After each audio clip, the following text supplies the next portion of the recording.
Estamos al aire.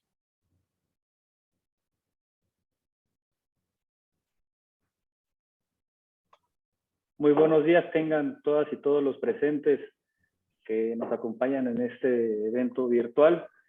A nombre de la Secretaría para el Desarrollo Energético del Gobierno de Tabasco, les damos la más cordial bienvenida a esta conferencia que lleva por tema caracterización de yacimientos a través de métodos geoestadísticos, la cual será impartida por el doctor Vinicio Zuro, vicepresidente del Consejo de Administración de Hochschild Energy, en el marco de este primer simposio energético del Golfo de México, transfiriendo conocimientos a las nuevas generaciones, organizado en conjunto por la Secretaría para el Desarrollo Energético, la Agencia de Energía de Veracruz, la Agencia de Energía de Tamaulipas y la Secretaría de Medio Ambiente, Biodiversidad, Cambio Climático y Energía del Estado de Campeche.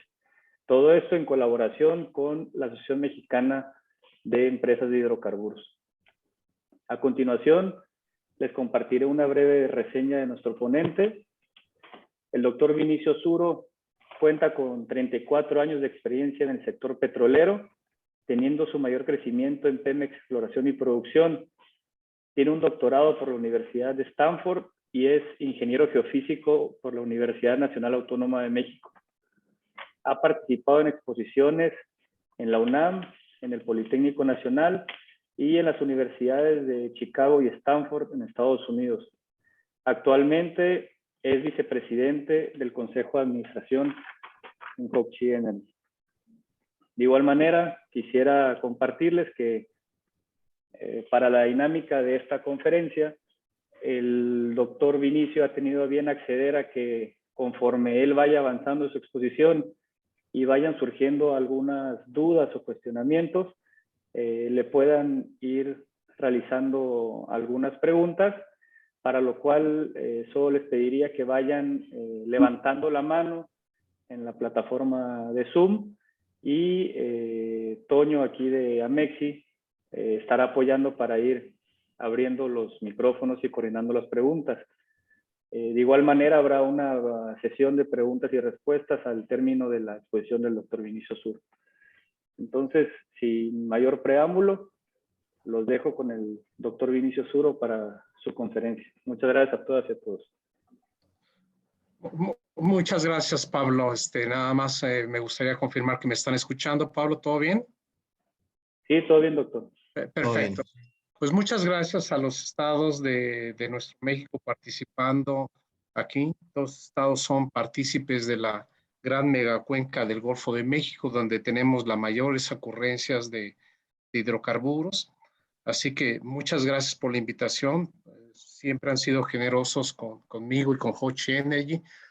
Así que a lo largo de 45, 50 minutos voy a plantear una manera de cómo caracterizar yacimientos de hidrocarburos o yacimientos minerales o acuíferos y demás. La aplicación es vasta. Así de que, como dijo Pablo del gobierno del estado de Tabasco, cualquier duda o comentario, por favor, levanten la mano. Les van a dar la palabra y de esa manera mantenemos una presentación viva que les permita a ustedes asomarse a este mundo por un lado y a mí tratar de introducirlos y explicarles de manera muy puntual qué es lo que se logra a través de estos procedimientos y por qué comienza a ser muy relevante los métodos geostadísticos como una herramienta para caracterizar yacimientos. Así que permítanme iniciar la presentación e insisto, cualquier duda, por favor, levanten la mano. Y muchas gracias a los estados de nuestro México que participan acá. Muy bien, entonces, déjenme iniciar por qué queremos caracterizar un yacimiento. Un yacimiento se caracteriza simplemente para saber cuáles son sus propiedades, cuál es su geometría, cuál es la cantidad de hidrocarburos que lo contiene, etcétera, ¿no? ¿Qué es lo que queremos? Queremos conocerlo, queremos describirlo, queremos familiarizarnos con el yacimiento, porque el propósito final de toda la caracterización es producir un modelo y ese modelo que nos sirva para pronosticar cómo se puede producir y si esa producción puede llegar a ser comercial o no. Recuerden que un problema vital siempre de cualquier negocio, y el petrolero no es la excepción, es asegurar rentabilidad. Por otro lado, nosotros sabemos que dentro de los yacimientos hay varias propiedades que son vitales, ¿no? Como la geometría misma. La geometría, entre otras cosas, controla los límites de ese hipotético yacimiento. Su porosidad nos dice cuál es el espacio que es susceptible de ser llenado por hidrocarburos y su agua. La litología controla qué tanta agua va a tener esa porosidad acumulada. Su permeabilidad nos va a decir qué tan rápido o qué tan lento los fluidos van a moverse ante la súbita caída de presión cuando nosotros perforamos un pozo. El módulo de Young nos va a decir qué tan factible, entre otras cosas, es que se fracture la roca, la saturación de agua y otras propiedades también son vitales. En ese sentido, como está aquí anotado, la descripción de yacimiento, su caracterización, tiene objetivos muy pragmáticos, muy de negocio. ¿Cuántos hidrocarburos hay? ¿Cuál es la cantidad de petróleo in situ? ¿Sí? Eso es algo muy importante, ¿no? Son 100 millones de barriles de petróleo crudo equivalente, o 20, o 30, o 50, etcétera, ¿no? Si yo voy a hacer un desarrollo en el mar, sabemos que en el mar debe haber un tamaño mínimo de yacimiento, porque la infraestructura marina es cara. Ese tamaño mínimo de yacimiento en tierra siempre va a ser muy productivo porque no tengo que construir plataformas ni tengo que tender esos grandes ductos que transportan desde las plataformas de producción a tierra esos hidrocarburos. Por otro lado, la permeabilidad, la litología y otros elementos nos van a controlar cuál es la productividad de los pozos. ¿Estamos enfrente de un yacimiento fracturado o tenemos un yacimiento de porosidad primaria? La permeabilidad es una permeabilidad alta, es una permeabilidad baja, etcétera, ¿no? Y así nosotros continuamos y hacemos preguntas respecto a cuántos pozos se requieren para desarrollar esas reservas o esos recursos que yo estoy teniendo ahí en el yacimiento, ¿sí? Y por otro lado, también hay preguntas clásicas como: ¿hay barreras de flujo? ¿Hay cambio de fases dentro del yacimiento que me dificulten el flujo de un lado hacia otro? ¿Hay fallas que son conductivas o esas fallas son impermeables? ¿Es un yacimiento que va a estar sometido a inyección de agua o no? Entonces, hay muchas preguntas que desde el punto de vista de caracterización tenemos que abordarla, porque más adelante, cuando nosotros simulemos el flujo, lo que tratamos es honrar toda la información que tenemos y entregar un modelo completamente cargado con toda la información disponible. Ahora, tenemos un problema al momento de caracterizar un yacimiento. Tenemos múltiples fuentes de información. Por ejemplo, tenemos información de núcleos, tenemos amplitudes sísmicas, tenemos pruebas de presión, tenemos registros geofísicos, tenemos muchas otras cosas. Pero la manera que medimos esas propiedades, la manera, por ejemplo, que miden los registros geofísicos la porosidad, o la manera que yo mido la porosidad en laboratorio es diferente. A partir de los registros, yo infiero la porosidad. A través de los núcleos, yo estimo la porosidad a través de una prueba de laboratorio. Por consiguiente, yo tengo que tomar en cuenta esas características de la información para producir un modelo que honra ambas informaciones, pero que distinga aquella información que es dura, que es más precisa, de aquella información que es menos precisa. Por otro lado, nosotros sabemos que el cubrimiento con información de un yacimiento pues obedece a diferentes densidades, a diferentes maneras en que yo registro esas propiedades del yacimiento. Por ejemplo, si tengo información sísmica 3D, pues claramente es una información mucho más densa, mucho más extensa comparada con un pozo petrolero. El pozo petrolero va a lo largo de donde yo estoy obteniendo la información. En tanto, la información geofísica a través de la sísmica cubre enteramente el yacimiento. ¿Qué información es más precisa y cuál es información menos precisa? Pues claramente la información donde yo saco una muestra del pozo, ya sea a través de los registros o a través de los núcleos, es una información, digamos, más dura con respecto a la información sísmica. Sin embargo, si ustedes se fijan, en ambas he utilizado el término información. Entonces, más adelante trataremos de combinar unas y otras con el propósito justamente de cargar ese modelo con toda la información disponible. Entonces, a este problema de caracterizar un yacimiento, nosotros podemos proceder de dos maneras. Una, sabemos que tenemos cierta cantidad de información, un J, por ejemplo, le voy a llamar, ¿sí? Aquí la tenemos, ¿sí?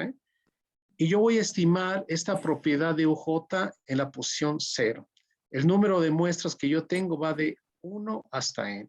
Y pueden ser, aquí puedo poner un superíndice que sea acá, que diga el tipo de información. Aquí lo voy a simplificar. Por otro lado, hay dos enfoques. Un enfoque determinista. Hay un micrófono abierto, no sé si son tan amables de cerrarlo. Un enfoque determinista donde solamente producimos un modelo del yacimiento y decimos, esta es mi mejor interpretación del yacimiento y aquí está. Hay otro enfoque que se denomina probabilista, donde para esta misma variable UJ, yo puedo obtener una función de densidad o una función de distribución de probabilidad de la misma. Ambos elementos son importantes en nuestro trabajo, en nuestra profesión, pero claramente tenemos que distinguirlos. Mientras el determinista simplemente nos asoma a una respuesta, el probabilista nos asoma a varias respuestas de lo mismo y todos, tanto el determinista como el probabilista, honran la información. Es decisión de nosotros. Es decisión de quien utiliza las herramientas que va a usar. Si va a usar un enfoque determinista o un enfoque probabilista. Como regla de dedo es, a medida que ustedes van a tener más y más información, pues claramente el enfoque probabilista va teniendo, digamos, menor influencia.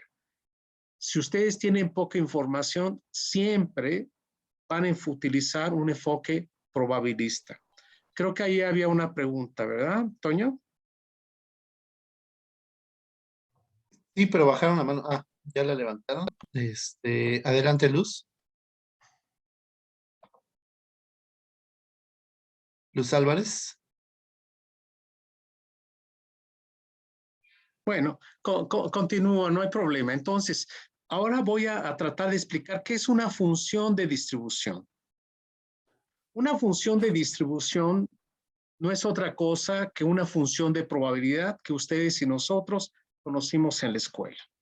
Su representación gráfica es un histograma como este. Esta es la función de distribución acumulada. Voy acumulando y va entre 0, ¿sí? Y 1. ¿Qué me dice esto?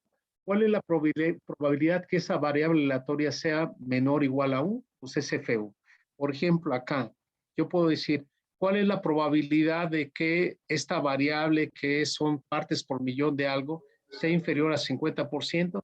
Pues es a la mejor 2.5%, ¿no? De la misma manera, 150, me voy hasta acá y decimos que es del orden de 90%. Y hay dos medidas de tendencia central que son muy usadas y que ustedes conocen, la media y la mediana. La media simplemente es el promedio de las muestras o el promedio de la población, y la mediana es justamente el valor que está en medio de todos los datos o de toda la población. ¿Cuál es la diferencia? La media y la mediana son la misma si la función es simétrica. Esta no es una función simétrica, por consiguiente, la media y la mediana van a ser completamente diferentes. Mientras la media es fuertemente afectada por los valores extremos, la mediana no, ¿sí? La mediana es más robusta en ese sentido, y por otro lado, hay dos medidas que son ampliamente usadas de dispersión, entre otras. Uno es la varianza o la variancia y el rango intercuartil. La variancia no es otra cosa que la diferencia al cuadrado de las muestras, el promedio menos el valor medio, y es una medida de qué tan dispersos son los datos. El rango intercuartil no es otra cosa más que la diferencia del percentil 75 menos el percentil 25, y también es una medida de qué tan dispersos están los datos. Y por otro lado, esta es una función univariada. Desde luego, hay funciones bivariadas, trivariadas, esto es con 2 variables, 3 variables, 4 variables, y dependiendo del problema que ustedes estén resolviendo, seguramente van a utilizar un enfoque univariado o bivariado. Lo que vamos a ver el día de hoy son enfoques bivariados, donde honramos la información univariada, pero también honramos la función bivariada, y más adelante lo vamos a ver. Entonces, el problema de estimación es estimar U de 0 con un asterisco, y le pongo el asterisco para decir que es una estimación, que no es un evento real, que no lo estoy midiendo, sino que lo estoy infiriendo. La salida es el problema, es yo quiero estimar este U de 0 estrella con una función a partir de la información que tengo disponible. Nuestro reto es determinar cuál es esta función. Por ejemplo, cualquiera de ustedes diría, bueno, pues yo puedo utilizar esta función, como dice aquí, pues como el valor medio de los datos, ¿no? Cuando se tienen pocos datos y demás, pues el valor medio, decimos, pues el valor medio es el mejor estimado que yo tengo, no tengo más información. Pero desde luego, esta phi yo la puedo refinar, pues también, o puedo utilizar la mediana, ¿no? Pero si yo utilizo la media o la mediana, claramente tiene implicaciones. En términos de funciones de utilidad, si yo utilizo la media, lo que estoy minimizando no es otra cosa que el promedio de la suma de los cuadrados de los errores. Si yo estoy utilizando la mediana, estoy minimizando, ¿sí?, el valor absoluto del error. Entonces, eso se ve en estadística, no los voy a aburrir con eso, simplemente decirles que la elección de esta phi es una elección de nosotros, no es una elección de las matemáticas, es de nosotros. Ustedes son los que siempre tienen el control de esto. Muy bien. Ahora, otra manera de determinar esta phi es suponer que phi es una función lineal de los datos. Esto es, que U de 0 de prima no es otra cosa que la combinación lineal de los datos disponibles multiplicados por un peso. Y déjenme decir, aquí le voy a poner yo algunas propiedades de esos pesos. Es una suma ponderada, así se llama, ¿no? Donde esos pesos o ponderadores son mayores o iguales que 0, y yo también puedo decir que la suma de esos ponderadores sea igual a 1. Entonces, ese es el problema que voy a resolver ahora, y más adelante vamos a terminar con una aplicación de todo esto. Voy a tratar de irme rápido con las matemáticas y de esa manera darles un poco el flavor, el sabor de lo que representa todo esto. Hoy en día, todo lo que voy a decir ya está implantado en software, pero es importante que ustedes asomen a las tripas de qué es lo que está detrás de ese software, y que de esa manera ustedes pueden abordar qué se puede mejorar respecto a eso. Por otro lado, ¿sí?, nosotros podemos decir que si A de J, ¿sí?, corresponde exactamente al mismo peso, pues caemos exactamente en la media, ¿no? El peso de cada uno de estos U de J es 1 sobre n, donde n es el número de las muestras, y es una manera en que yo puedo decir que estos pesos satisfacen que son mayores o iguales que 0, pero también que suman igual a 1, ¿no? Esta es una solución al problema, pero esa solución al problema es una de las soluciones. Desde luego, pueden construirse otras soluciones. El problema que yo quiero resolver, por ejemplo, esta es la planta de un yacimiento, supongamos que es un horizonte, tengo la información sísmica, tengo sísmica tridimensional, aquí tengo las líneas que yo tomé, tengo 2 pozos, H1 y H2, y la tarea con toda esta información es, dada la geometría que yo ya inferí a través de la sísmica, ahora lo que tengo es poblar con propiedades esa geometría, o incluso hasta la geometría pudiera simularlo. Ese es el problema que quiero resolver. Entonces, el problema de estimación lo puedo resolver con esa función phi, pero esa función phi también puede ser una función de probabilidad como esta. A diferencia de los métodos deterministas, la función de probabilidad me deja con una gran incógnita. Para cada U0, yo tengo una función de probabilidad definida, entre otras cosas, por la media. Esta es la función de distribución acumulada. Pero lo que me dice la probabilidad es que todos estos valores son posibles en esa localización. ¿Sí?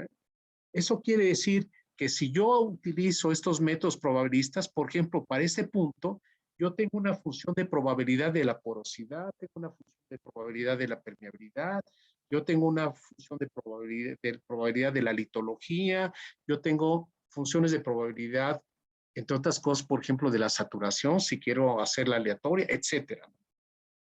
Y el problema dice cuál escoger, ¿no? Pero por otro lado, si me contesta información, ¿cuál es la probabilidad que en esta localización U0 el valor de la porosidad sea menor o igual a 10%?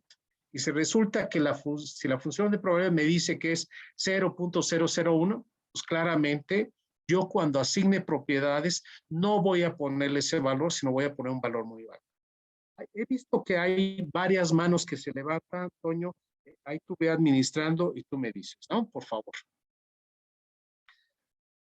Por ejemplo, aquí hay otras medidas. Por ejemplo, este es el cuantil 0.975 y lo que nos dicen, este cuantil, el valor de ese cuantil, supongamos que es 10, que 0.025 de las muestras van a estar por arriba de este cuantil. Y claramente esto me lleva a diferentes interpretaciones donde me dicen cuál es la probabilidad que esta variable aleatoria, que puede ser la porosidad, la permeabilidad, la litología, se encuentre entre A y B, pues no es otra cosa más que la diferencia de las funciones de distribución acumuladas para B y para A. ¿Sí? Esto lo pueden ver en cualquier libro de probabilidad de estadística. No me voy a detener mucho con esto, a menos que ustedes tengan preguntas. Muy bien. El gran problema en ciencias de la Tierra es que en ciencias de la Tierra, básicamente yo no tengo un muestreo regular. Por ejemplo, aquí tengo un muestreo de tierra donde tengo cobalto, cromo, níquel y zinc, y ustedes pueden verlo acá. Claramente uno muestrea donde uno tiene mayor interés y la densidad de muestreo, por ejemplo, aquí del cobalto, no es la misma distribución de densidad de muestreo del níquel, ¿no? Aquí lo pueden ver, hay diferentes intereses. Y si ustedes comparan esto que se hace en tierra para suelos con lo que nosotros hacemos en ingeniería de petróleo, pues claramente la densidad de información, mientras en tierra yo puedo sacar muestras equivalentes a un núcleo, cuando yo tengo un yacimiento, pues esas muestras que yo en tierra las obtengo, pues se vuelven muy limitadas siendo pozos y siendo la información soft o blanda correspondiente a la información sísmica mucho más abundante. No obstante, ese es el problema que yo tengo que resolver.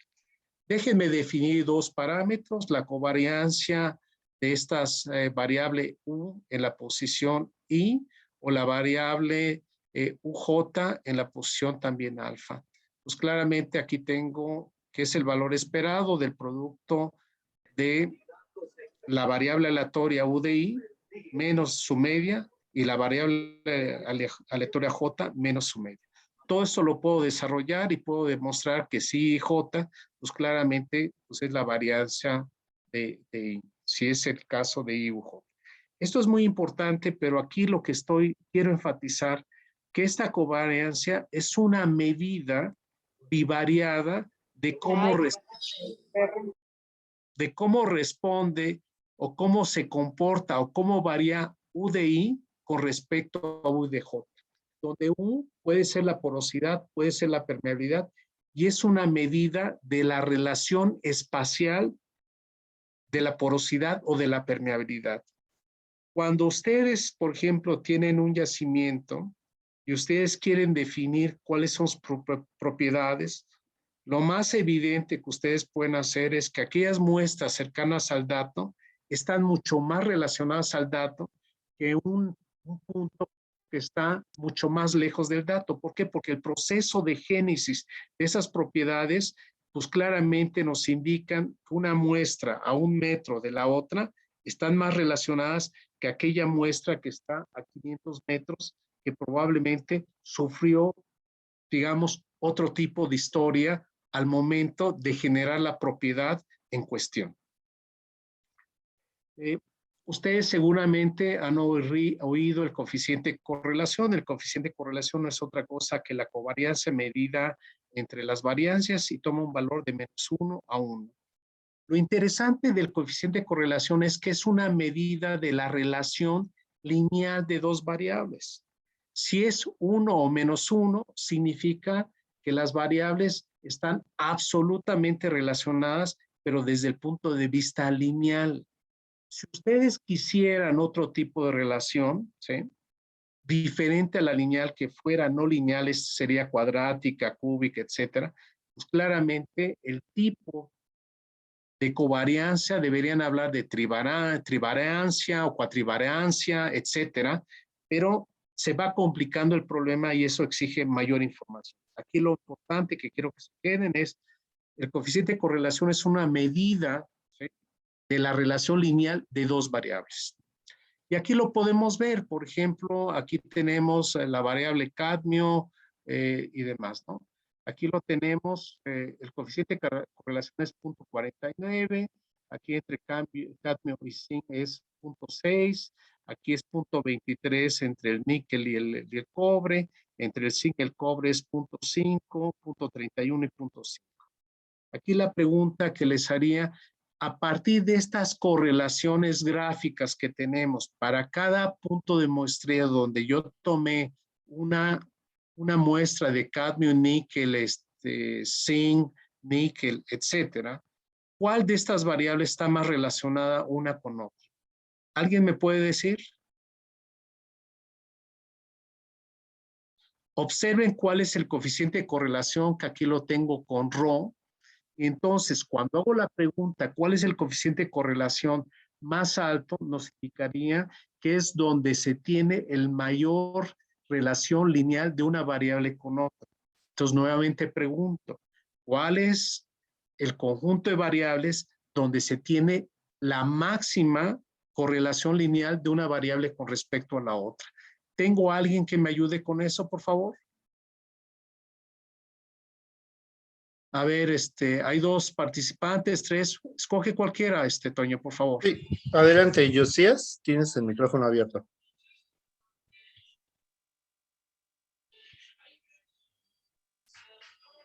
No oímos, pero yo estoy seguro, no oí. ¿Alguien oyó? No oímos. Muy bien. No se escucha. Muy bien. El que tiene el mayor coeficiente de correlación es 0.6 y lo que podemos hacer aquí es que la relación entre cambio y sí es máxima para acá. Si ustedes pueden ver, se va una línea más o menos recta, que es lo que me está diciendo. La mayor volumen de datos los tenemos aquí. Vean este punto 5 también, el mayor conjunto de datos los tengo aquí. Este punto 5, el mayor punto de datos lo tengo aquí. Vean aquí este es un desastre, punto 31. Eso quiere decir que yo no puedo inferir el plomo a través del níquel simplemente porque el coeficiente de correlación es muy bajo. Y aquí, por ejemplo, esto, pues claramente tengo una dispersión enorme.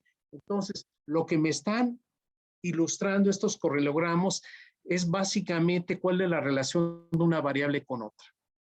Muy bien, otra manera de revisar la dependencia lineal de una variable con otra es a través del variograma. El variograma ustedes lo han oído en diferentes circunstancias. Aquí está el desarrollo del variograma.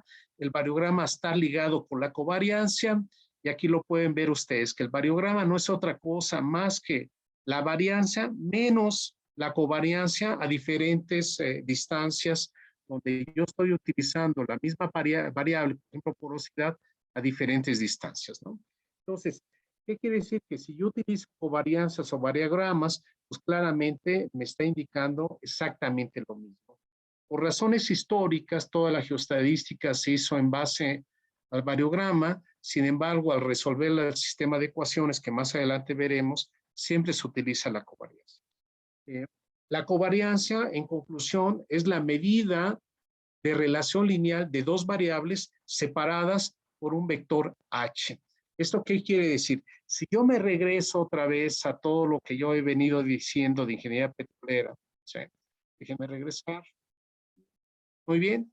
Eso quiere decir que cuando yo infiero, por ejemplo, la porosidad de la sísmica a lo largo de todas estas líneas que yo tengo acá y lo relaciono con la porosidad de los pozos, pues claramente, a medida que la distancia entre una muestra y otra aumente, claramente la covariancia de ellas va a disminuir. ¿Por qué? Porque van a estar menos relacionadas.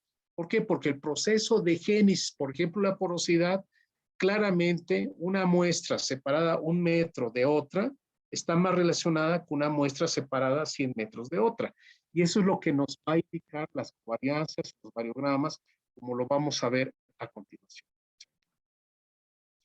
Este es el variograma, ¿sí? Normalmente el variograma en 0 es 0. Muchas veces no lo es para indicarnos con una discontinuidad. Y ustedes lo que pueden ver acá, que el reverso del variograma justamente es la covariancia, donde la covariancia es máxima, esto es la relación es 1 a 1, cuando la distancia es 0, es decir, estamos hablando exactamente de la muestra. Y si H, que es esta distancia, es 0, esta C de 0, como ya dijimos, es la variancia. Por ejemplo, la variancia de esta propiedad es 20 y la variancia de esta propiedad es 10. Pero con toda claridad lo que podemos ver es que a la medida que aumento la distancia, esa relación lineal va bajando, ¿sí? Hasta que esa relación de una y otra desaparece. ¿Eso qué significa? Que si yo voy a estimar una propiedad, solamente voy a utilizar las muestras cercanas porque las muestras más lejanas no tienen nada que ver. ¿Eso qué quiere decir? Que si yo saco un promedio de las muestras y le doy el mismo peso a todos, lo que me está diciendo la covariancia o el variograma, que a distancias cortas, las muestras tienen un mayor peso sobre el punto que voy a estimar respecto a las muestras que están lejanas.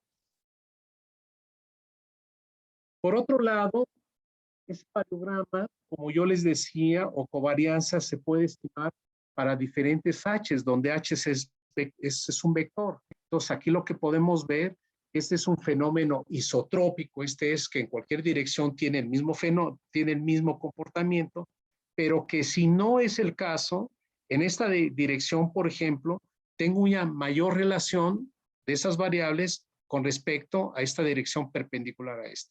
Ustedes lo pueden ver aquí, en una dirección, esta dirección que me está señalando mayor continuidad, tiene un rango, y así se llama, y ahorita lo vamos a ver, el variograma, que donde tiene un rango, por ejemplo, 4 va a ser el rango más o menos, aquí va a ser del orden de 9, 10, donde nos dice que las muestras en esta dirección están mucho mejor relacionadas que las muestras en esta otra dirección. Y eso hay que usarla. Y ese es otro valor de la geoestadística. La geoestadística modela los datos y me da las direcciones preferenciales donde yo puedo asegurar que las muestras están más relacionadas con respecto a otras direcciones. Hay diferentes modelos, modelo esférico, modelo exponencial, modelo gaussiano, modelo lineal. Todos los paquetes de software lo tienen y ustedes seguramente lo usan. Aquí están las gráficas de sus modelos. Por ejemplo, ustedes pueden ver que el modelo exponencial, que es asciende mucho más rápido que el modelo esférico. Entonces, quiere decir que exhiben los datos una mayor rapidez de variación con respecto a aquellos datos cuyo modelo pudiera ser un modelo esférico o un modelo gaussiano. ¿Cuál es el fenómeno más continuo de todo esto? Pues el modelo esférico, porque suavemente, ustedes pueden ver, va perdiendo influencia un dato con respecto al otro. Doctor. Sí, adelante. Disculpe la interrupción, tenemos un par de preguntas. Adelante. Son de Leonardo Cruz Espinosa, quien nos pregunta, ¿cómo relaciona la geoestadística con el ambiente de depósito geológico? Pues muy sencillo. Por ejemplo, si ustedes sacan un semivariograma en el sentido vertical y lo sacan con respecto al sentido horizontal, claramente la continuidad del fenómeno en el sentido horizontal va a ser mayor porque son contemporáneos en el depósito respecto al sentido vertical, donde ya no son contemporáneos en el depósito. Siguiendo un poco con el argumento que he venido mencionando, la geoestadística y los semivariogramas o covariancias en general nos da una idea de dónde las muestras varían más rápidamente con respecto a otra dirección. En este caso, si yo saco un variograma en el sentido horizontal de porosidad, siempre su rango o su distancia de mayor relacionamiento va a ser mayor con respecto a la parte vertical. Esa es la primera pregunta. La segunda, ¿cuál sería, Toño? Sí, la siguiente también es de Leonardo Cruz, quien dice, sí, podría mencionar, por favor, aplicaciones en yacimientos de México, Pemex y su correlación con el comportamiento de pozos y su perforación. Muy bien, yo diría, lo que estamos viendo ahorita es lo que se denomina la caracterización estática. Lo que buscamos es que ese modelo de yacimiento se cargue con toda la información disponible para que el momento en que nosotros simulemos flujo a través de un modelo de simulación, ese modelo de simulación honre la parte estática. En términos de movimiento de fluidos, es muy importante en la caracterización determinar cuáles son las barreras al flujo, determinar si las fallas son conductoras o no son conductoras, y de esa manera reproducir la historia de producción y construir modelos de predictivos que nos permitan, entre otras cosas, determinar cuál es la producción futura. Como ustedes pueden ver, hay una interrelación enorme entre quien hace la caracterización estática y quien hace la caracterización dinámica. ¿Qué quiere decir? La caracterización dinámica tiene rangos de mover propiedades, pero esos rangos no pueden ser ilimitados, tienen que ser consultados con el que hace la caracterización estática, con el propósito efectivamente de describir correctamente el yacimiento. Recuerden que lo que estoy dimensionando son modelos. Los modelos existen en mi cabeza. La realidad es otra. Lo que estoy haciendo con ese modelo es una aproximación a la realidad. Y esa aproximación a la realidad, desde el punto de vista, digamos, semántico, positivista, se basa en que ese modelo tiene que estar cargado con los datos disponibles y tiene que reproducir los datos. Cuando yo hago la caracterización dinámica, a través de esa caracterización estática, lo que busco es reproducir, por ejemplo, la producción esperada de un pozo a través del registro histórico del mismo. Eso es lo que hago. ¿Sí? No sé si hay otra pregunta, Toño. No, ahorita no tenemos más preguntas. Muy bien, entonces continúo, sigo trabajando con los variogramas. El variograma en cero, como ya vimos, corresponde a cero en general. Sin embargo, si cuando H tiende a ser cero, esto es diferente de cero, se dice que hay un efecto Pepita y menciona, y por tanto se define una discontinuidad al origen que me dice que la variable es altamente variable. ¿Por qué se llama efecto Pepita? Porque toda la geoestadística nació del análisis de yacimientos de oro. En yacimientos de oro tenemos pepitas de oro y por consiguiente el desarrollar que fue el señor Krish, ¿sí? Por tanto, muchos de estos procedimientos se llaman Kriegen y después formalizado por Georges Matheron en Francia, rescataron los nombres de minería y lo trasladaron a nuestra profesión. A manera de resumen diría, a mayor rango, la propiedad analizada es más continua. Más allá del rango, lo que podemos decir que Z de X y Z de X más H son independientes, es decir, que no tienen que ver. Por otro lado, el coeficiente de correlación, si es cero, significa que no hay ninguna dependencia lineal, ¿sí? Y justamente honra lo que acabamos de decir, que más allá del rango se pueden considerar independientes desde el punto de vista de probabilidad. ¿Qué es el efecto Pepita? El efecto Pepita nos indica la discontinuidad del fenómeno, de tal manera que tanto el rango denominado A como H, donde H es un vector, son fundamentales para caracterizar el fenómeno que estamos buscando. Aquí tenemos casos prácticos de diferentes histogramas. Estos son los datos reales, lo que están en crucecita, y aquí lo que tenemos es el modelo del variograma. Noten ustedes que no estoy honrando exactamente los datos, porque a medida de que yo tengo mayor distancia, la cantidad de datos disminuye. Por ejemplo, aquí tengo un muy buen ajuste, aquí también tengo un muy buen ajuste, y en todos ellos tengo un efecto Pepita. tengo este dato y con este dato simplemente lo proyecto y saco el efecto pepita. Aquí lo mismo, tengo este dato, proyecto, saco el efecto pepita, este dato y este dato, saco el efecto pepita. El efecto pepita es muy importante porque es una medida también de la discontinuidad que tenemos de ese fenómeno en cuestión en distancias cortas.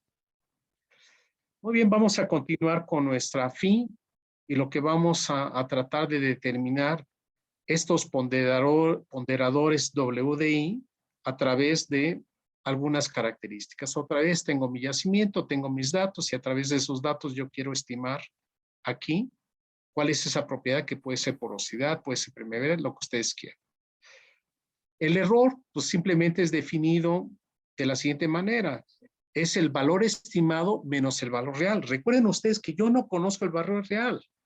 No lo conozco, pero desde el punto de vista estadístico voy a hacer una proposición para tratar de inferir cuál es el tamaño del error. Si Z estrella de X0 no es otra cosa más que la combinación lineal de estos ponderadores por esto, pues el error es justamente esto. Y ahora lo que puedo decir para construir ese estimador es que la suma de los errores o el valor esperado es igual a 0. Otra vez, no sabemos cuál es el valor real, pero desde el punto de vista estadístico, si yo conozco la población, ¿sí?, a través de mi inferencia sobre los datos, pues yo puedo estimar el error. Y ahorita vamos a ver, aquí lo que estoy diciendo es que el error es 0. Esta propiedad de un estimador se llama insesgado. Esto es, ¿qué quiere decir? Que no le doy preferencia a unos o a otros datos, ¿no? Saco que el valor de esperado del error no es otra cosa más que esto. Y una vez que determino, hago las matemáticas, ¿cuál es la condición para que estos ponderadores me den un error igual a 0? Pues muy sencillo. ¿Cuál debería ser la suma de WI para que esto sea igual a 0? ¿Alguien lo sabe? Vamos, chicos, chicas. Si yo multiplico esta M por la suma de los WIs y le quito M, ¿cómo debe ser WDI para que realmente esto sea igual a 0? Hay dos personas que levantaron la mano. La suma es 1.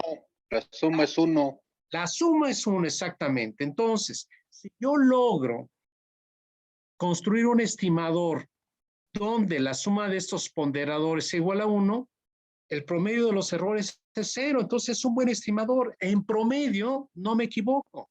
Muy bien. Entonces, por otro lado, si la suma de los W es igual a 1, lo que resta es determinar cómo deben ser esos valores W de I, ¿no? Ese es el problema, ¿no? Muy bien, entonces, ahora voy a trabajar con la variancia del error. Ya dije que la suma de los ponderadores debe ser igual a 1 para que el promedio de los errores sea igual a 0. Y ahora voy a trabajar con otra propiedad de esa función de distribución del error. Voy a decir que la variancia del error sea mínima. Esto es, yo tengo una función de distribución así, pero lo que quiero es que sea pegada alrededor del 0 para que no tenga tantos errores a nivel local. Entonces estoy construyendo un estimador de mínima variancia e insesgado. Comienzo a hacer las matemáticas, saco la variancia de todo esto, no los voy a tener con los números. Tenemos aquí las covariancias. Acuérdense de que estoy trabajando con las covariancias. El variograma lo hago para modelar la continuidad. Sigo trabajando con todo esto. No los voy a entretener con todo esto. Ustedes lo pueden ver en los libros, el desarrollo en muchos libros. Bueno, no en muchos libros está, pero ustedes lo pueden hacer, ¿no? Muy bien. ¿Qué termino? Termino con un sistema de ecuaciones donde tengo aquí las covariancias, ¿sí?, con una hilera de unos aquí, otra hilera de unos, un 0 acá. Este es el multiplicador de Lagrange. Y de esa manera determino WI hasta WN, donde, si ustedes se fijan, que la suma de todos estos multiplicado por este vector no es otra cosa más que la condición que la suma de los ponderadores sea igual a 1. Y por otro lado, el sistema de ecuaciones me lleva a determinar que estos W1 a WN minimiza el error. Este es un sistema, a ver, de ecuaciones simétrico, fácilmente soluble, ¿sí? Ustedes pueden utilizar cualquier paquetería y demás. Simplemente no saquen la inversa de la matriz. Son métodos medio completos, inestables. Utilicen cualquier otro método de descomposición LU o algo parecido para resolverlos. Muy bien. Con todo eso, pues ya puedo determinar Z estrella. Tengo un estimador de mínima variancia, insesgado porque el promedio de los errores es igual a 0 y demás. Sin embargo, me da solamente un valor, ¿sí? Para Z estrella de X0. Y yo lo que quiero también es sacar esta probabilidad. Ese es un tema de simulación que en otra futura charla lo abordaré. Y dado que ya les expliqué en este momento donde me quedan 14 minutos para concluir, quisiera concluir con una aplicación donde voy a modelar la geometría de un yacimiento a través de estos métodos y a través de un enfoque de 3 pasos donde primero determino la geometría de cada superficie, simulo estocásticamente las pseudolitologías y después simulo la porosidad condicional a las pseudolitologías. ¿Y por qué?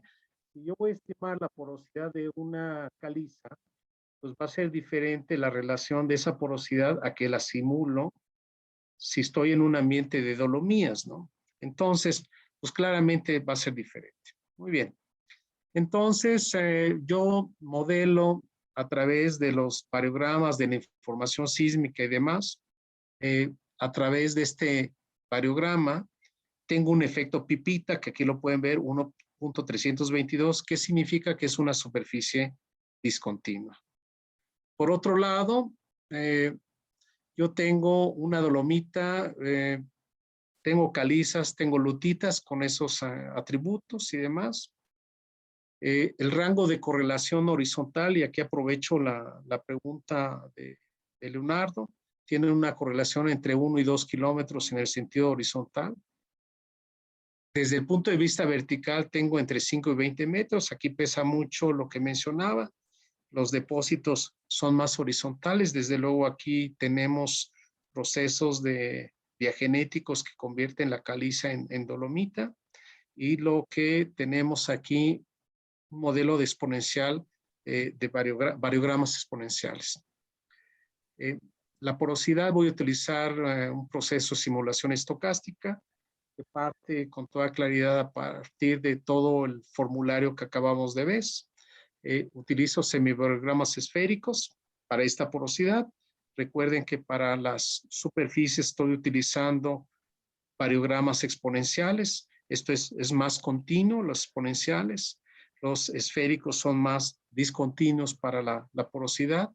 Y esa es la información que tengo.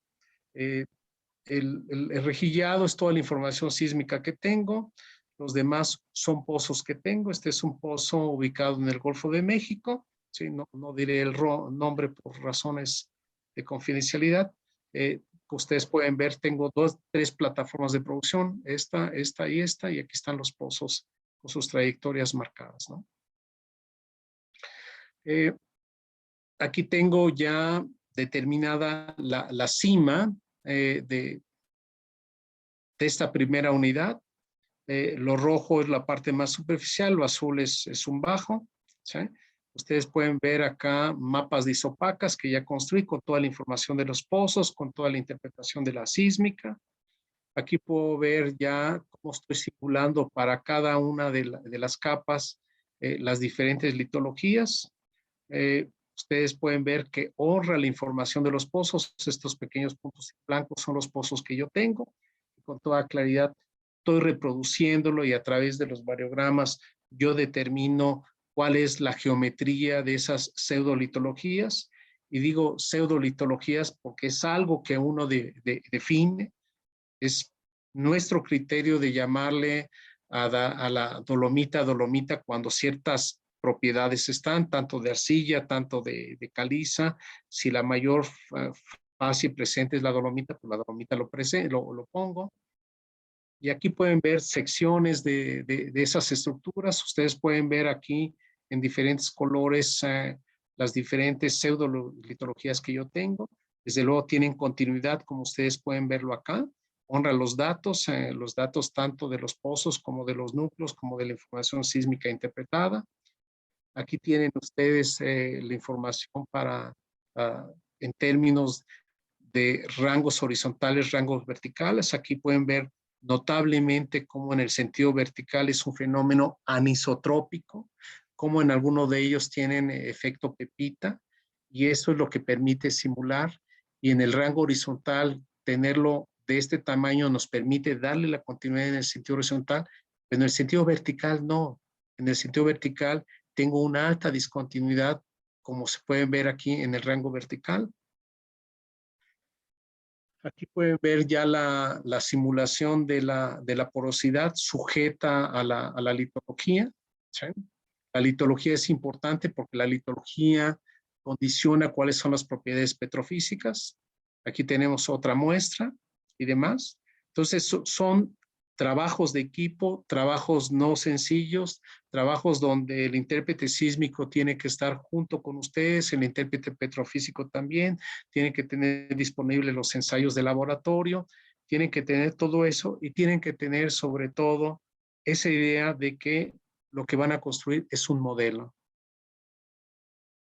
Y por otro lado, me gustaría terminar con esto para dar 8 minutos a sus preguntas con un mensaje muy claro. Siempre hay que reconocer la roca e interpretarla. Estas son muestras de tomografía de núcleos, donde ustedes pueden ver cómo de la dolomita ha sido sujeta a un proceso de percolación, donde la parte más oscura, estas partes más oscuras en realidad son huecos dentro de la roca, donde el almacenamiento de hidrocarburos es máximo, pero también tenemos algunas fracturas como pueden ser estas. Esta es una roca donde aquí no tenemos porosidad, pero tenemos porosidad en todo esto.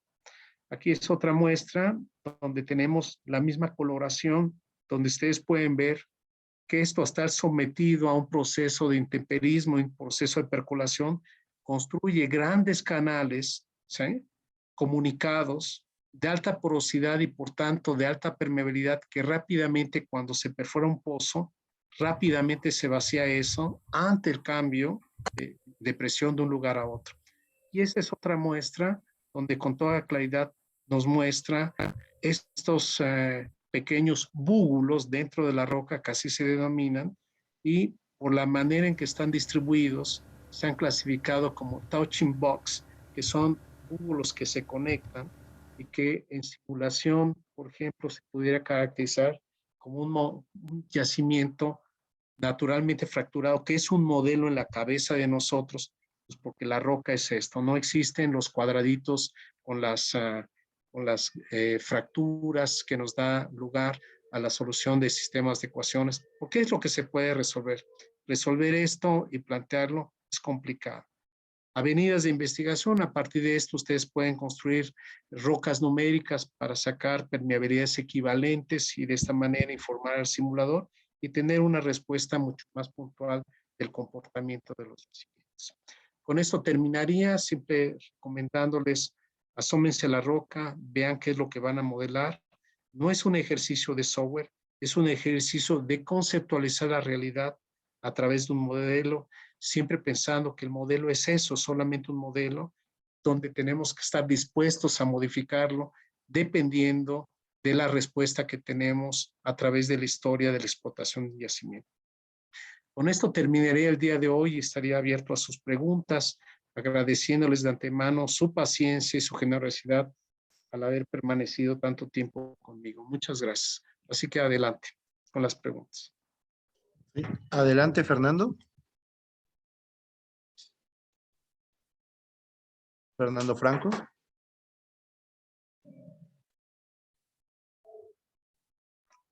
Hola, buenas tardes. Un gusto, Hola, buenas doctor tardes. Vinicio. Quisiera, me gustaría que pudiera expresar un poco más sobre qué pasa en el momento en que nosotros queremos relacionar columnas estratigráficas al momento de poder empalmarlas. Ya usted mencionó, tocó un poco sobre que horizontalmente no tenemos tanto problema debido a pues, procesos geológicos o tenemos una cuenca sedimentaria, pero sí hay problemas a la hora de poder empalmarla horizontalmente. ¿Cómo podemos ocupar o cómo podemos aplicar esta conceptualización geoestadística a este proceso?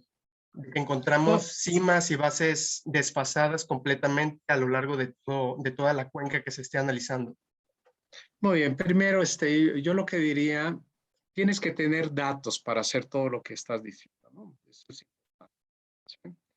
A veces cuando no tienes datos, tienes análogos y tienes que pedir información estadística prestada del análogo, ¿no? Bajo el argumento que es análogo. Muy bien. La manera siempre de abordar cualquier problema de estos, por ejemplo, cuando yo tuve en mis manos este problema, siempre tienes que ver, primero, cuando dices horizontal, realmente los estratos no son horizontales. Tienes que pasar por un proceso que te permita horizontalizar para que calcules tus variogramas y después esos variogramas los llevas a esta geometría para que realmente tengan sentido. Eso lo tienes que hacer. Con toda la información disponible tienes que darte cuenta qué es lo que controla, en este caso, la cantidad de aceite in situ, por un lado, y por otro lado, el flujo de los hidrocarburos. En este caso particular, lo que controla, por ejemplo, donde está almacenada la mayor cantidad de hidrocarburos, son las dolomitas, ¿no? Entonces tienes que simular las dolomitas, pero tienes que simular las calizas y tienes que simular las arcillas, porque estas se convierten, digamos, en barreras al flujo, ¿sí? Entonces, tienes que ir especificando con toda claridad qué es lo importante de lo que no es importante y de esa manera ir creando una secuencia de proceso para concluir con el yacimiento caracterizado. Depende de cada yacimiento. Por ejemplo, yacimientos carbonatados en general son más complicados de resolver que yacimientos arenosos. Y por otro lado, yo lo que diría, y no sería tan optimista, diciendo de que siempre caracterizar en el sentido horizontal, si bien sabemos que cronológicamente están asociados mucho más que verticalmente, siempre un buen análisis es importante para saber qué tanto tienes de rango en el sentido horizontal con respecto al sentido vertical. No son tareas sencillas, son modelos que tienes que ir construyendo poco a poco, pero sobre todo los nuevos datos, la nueva información que vas generando es la que te va a permitir ir calibrando la resolución de este simulador. Es el comentario que yo te haría. ¿Habrá alguna otra pregunta, por favor? Sí, tenemos una de Rudy Sánchez, Ajá. que dice, sabemos que todas las variables son importantes. Ay, a ver, permíteme, se me Sí, está bien. perdió.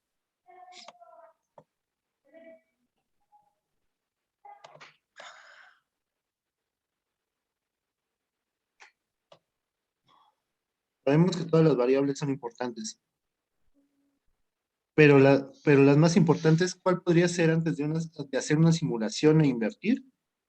¿Y cuáles son las variables más difíciles de estudiar en aguas profundas? No, yo diría que, a ver, no minimicen, mi consejo, nunca minimicen el problema. Yo creo que aquí lo vital es cuánta información tenemos, ¿no? Si ustedes están en la fase de exploración y quieren medirle el agua a las camotes, como decimos, pues generalmente van a tener un pozo y van a tener sísmica. Pues sí, con ese pozo y esa sísmica, ustedes van a tener que construir un modelo a través de interpretar, a través de jugar mucho con los datos, a través de diferentes escenarios, y lo que van a dar como recomendación es si se pasa a una fase de evaluación, porque en principio parecería ser que es comercial, ¿sí? En aguas profundas, un pozo pues vale, no sé, 60, 70 millones de dólares, ¿no? Desde el punto de vista de si estás en tierra, aguas someras o en aguas profundas, la complicación o la incertidumbre siempre está asociada a la cantidad de información disponible. No es que esté en tierra, no es que esté en aguas someras o en aguas profundas. Dime cuánta información tienes y te diré qué tan complicado va a ser. Si tienes poca información, siempre tu incertidumbre va a ser mayor comparado con alguien que ya sea en aguas profundas, someras o terrestre, que tiene una mayor cantidad de información. Entonces, la pregunta es, ¿la incertidumbre es algo que podemos modelar? Sí, la puedes modelar a través de estas metodologías y es función de la cantidad de información que tienes. No depende del ambiente de depósito o si estás en aguas profundas o en tierra. Sería mi comentario. Tenemos otras 3 preguntas. Adelante. Una es de Uriel Cruz, que pregunta, ¿qué metodología geoestadística se usa para predecir la vida de un campo petrolero? Bueno, yo diría que los métodos estadísticos no predicen la vida de un campo petrolero. Deja ponerte un ejemplo. Hiciste una caracterización perfecta y por alguna razón alguien dice que va a producir ese campo con solamente un pozo, ¿sí? Entonces, la producción de ese campo va a durar 200 años. ¿Sí? Con la misma información y demás, alguien dice, no, yo voy a producir eso con 10 pozos. Y en 25 años se acabó. Entonces, los métodos geoestadísticos no te predicen la vida del campo. Los métodos geoestadísticos te proveen de digamos, una caracterización del yacimiento, la cual, junto con una estrategia de explotación, es la que te va a definir cómo vas a desarrollar ese campo petrolero y a partir de ahí vas a determinar cuál va a ser la vida productiva del campo. Ahora, si tú vas a métodos económicos, bien sabemos que a medida que tú produzcas más rápidamente las reservas, pues el valor económico va a ser mayor. ¿Por qué? Porque en términos de valor presente o neto, ¿sí? Si tú vas a producir, digamos, el 90% de las reservas de aquí a 100 años, en valor presente neto destruyes todo el valor. Entonces, es una combinación de objetivos económicos, de tu estrategia de explotación, donde los métodos geoestadísticos te acercan con información para que puedas tomar una decisión sensata de cómo producirlas. Ese sería mi comentario. Gracias, doctor. Gustavo Dorto tiene levantada la mano. Gustavo, adelante. Buenos días, ¿me escuchan? Sí, con mucho gusto, Gustavo. Doctor Vinicio, en el caso de siempre vamos a tener más información de la producción de los pozos, medidas en los pozos y las presiones medidas en los pozos. En el caso de que los modelos, los cotejos de esas producciones, después de recibir la información del modelo estático, no nos coteje, sabiendo que tenemos más información y sabiendo que tenemos más incertidumbre en la información estática, ¿cómo manejamos eso? ¿Cómo manejan los geólogos y los geofísicos ir a cambiar el modelo estático para tratar de conseguir el cotejo? Muy bien, a ver, yo lo que diría, tenemos diferentes fuentes de información y uno de los problemas abiertos es cómo ligar la información dinámica, como puede ser presiones y producciones, con información estática, vamos a llamarle, y digo estática porque la porosidad en principio no cambia, ¿no? Y demás, o la litología, o la densidad de la roca, etcétera, ¿no? Entonces, lo que normalmente hacemos es, primero, a través de la modelación estática, uno calcula el aceite in situ, ¿sí? Y a través de métodos dinámicos, lo que nosotros podemos hacer con balance de materia, cuando ya se tiene alguna historia de presión-producción, nosotros podemos también inferir los volúmenes originales. Si los volúmenes originales son similares, yo diría, y son similares, no significa que tienen que ser idénticos, tiene que haber siempre una variación. Eso nos da primero una gran indicación del que el modelo, digamos, honra la parte dinámica y que la parte dinámica honra la parte estática. Después el problema viene en hacer el ajuste histórico de las presiones, ¿no? Las presiones notablemente, digamos, en términos de flujo, están gobernadas por la vecindad del pozo, ¿sí? Están gobernadas por las características petrofísicas en la vecindad del pozo, donde quien hace la simulación dinámica siempre deberá tener la libertad de mover algunos de esos parámetros, pero como ya decía, no es una libertad infinita, ¿no? Tiene que ser un proceso interactivo donde el ingeniero de simulación va con el responsable de caracterización estática, va con el geofísico y a partir de eso comienzan a tomar decisiones de qué tanto pueden mover. Dado de que ya el volumen original más o menos estamos de acuerdo unos y otros, lo que queda es cómo mover las propiedades alrededor de los pozos a fin de reproducir y honrar la información dinámica. Es más o menos como se procede, ¿no? Desde el punto de vista automático, hay esfuerzos en el mundo en diferentes universidades y compañías de mezclar a través de procesos de optimización, hacer ajustes históricos automáticos que permitan mover las propiedades petrofísicas en la vecindad del pozo para honrar las presiones, ¿no? Son procesos automáticos donde lo que se busca es minimizar las diferencias y de esa manera llegar al ajuste. Pero es cómo estamos el día de hoy. Aquí simplemente para completar y cerrar el comentario, yo diría, es el juicio de los ingenieros, el juicio de los geólogos, dependiendo de las diferencias que se vayan obteniendo, cómo abordar el problema, donde el sentido común y la experiencia tienen que ser dominantes para tomar las mejores decisiones, siempre honrando la información disponible. Ese sería mi comentario, Gustavo.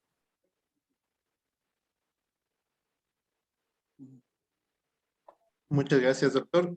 Bueno, ya estamos sobre la hora. Si gusta, ya nada más tenemos ahí la manita levantada de Douglas Palm. Atendemos su duda y damos por concluida esta charla. Bueno, ya bajo la mano. Douglas, adelante.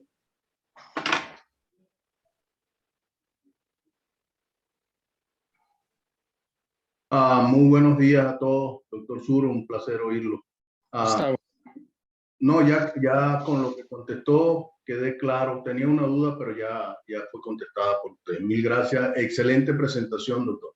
Muchas gracias, Douglas. Y muchas gracias a todos nuestros oyentes. Créanme de que este mundo numérico siempre es muy importante.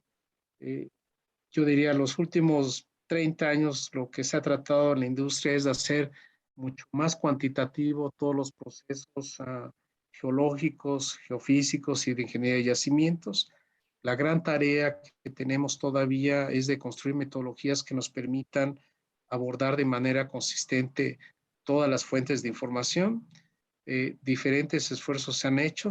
Desde luego las matemáticas se complican, pero me parece que estamos en buen camino. Tenemos una industria que ha sido absolutamente exitosa los últimos 50 años a través de estos y otros métodos y seguramente lo vamos a seguir siendo en los años que nos restan para producir esta energía fósil que está llegando a su fin. Así que muchas gracias a los organizadores, a Pablo, a Toño, a la MEXI, a los estados de la megacuenca del Golfo de México. Muchas gracias por la invitación y nos veremos pronto. Muchas gracias a todos. Muchas gracias, doctor Suro. A nombre de la Secretaría para el Desarrollo Energético, de la Agencia de Energía de Veracruz, la Agencia de Energía de Tamaulipas y la Secretaría de Medio Ambiente, Biodiversidad y Cambio Climático y Energía de Campeche, así como también de la Asociación Mexicana de Empresas de Hidrocarburos, le damos las gracias por haber compartido esta charla con todas y todos los interesados en estos temas relacionados con ciencias de la Tierra. También le damos las gracias a todos los que nos acompañaron durante estos casi 70 minutos que el doctor Suro estuvo impartiendo esta interesante conferencia, y los invitamos a la siguiente actividad de este simposio, que va a ser el próximo 8 de marzo a las 11:30 con la conferencia Cómo determinar el valor comercial del petróleo, que va a ser impartida por Acer Montiel de la empresa Fieldwood. Los interesados se pueden registrar por ahí en la página de Amexi, donde está el cartel, ahí van a encontrar los formularios. Y bueno, muchas gracias de nuevo al doctor Suro. Nos vemos pronto. Muchísimas gracias. Gracias. Buen día a todos.